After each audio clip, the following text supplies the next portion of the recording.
నమస్కారం అండి. నేను G Madhu, DSP ACB Adilabad office Mancherial. ఈరోజు ఉదయం 9 గంటలకు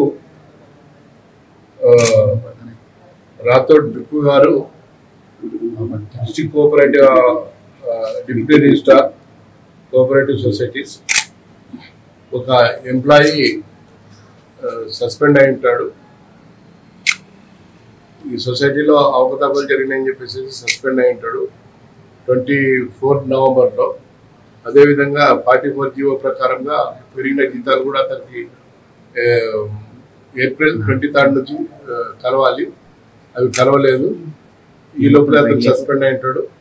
సస్పెండ్ అయిన దానికి సస్పెన్షన్ ఎత్తివేయడానికి, అదేవిధంగా అతనికి రావాల్సిన బకాయిలన్నీ చేయించడానికి వాటి కోసము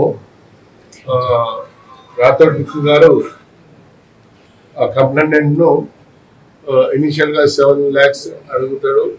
తర్వాత అతను మళ్ళీ 5 lakhs అడుగుతాడు. 7 lakhs నుంచి సరే అని ఇన్స్టాల్మెంట్గా అతను ఈరోజు 2 లక్షలు ఫస్ట్ ఇన్స్టాల్మెంట్గా ఇవ్వడం జరిగింది.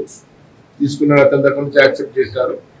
అతను ఏసీబీకి వచ్చి చెప్పడం వల్ల మేము రాథోడ్ బిక్కు గారిని మేము రెడ్ హ్యాండెడ్గా ఈరోజు పట్టుకోవడం జరిగింది. అదేవిధంగా ఎవరైనా కానీ ప్రభుత్వ ఉద్యోగి వారు చేయవలసిన పనులకు గాను డబ్బులు బ్రైబ్ డిమాండ్ చేసినట్టయితే, లంచం డిమాండ్ చేసినట్టయితే 1064కు తెలియజేయవలసిందిగా కోరుకుంటున్నాం. అదేవిధంగా నా నంబర్ అంటే డిఎస్పీ ఏసీబీ ఆదిలాబాద్ గారి నంబరు 9154388963.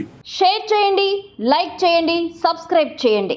మరిన్ని వీడియోల కోసం బెల్ సింబల్ పై క్లిక్ చేయండి.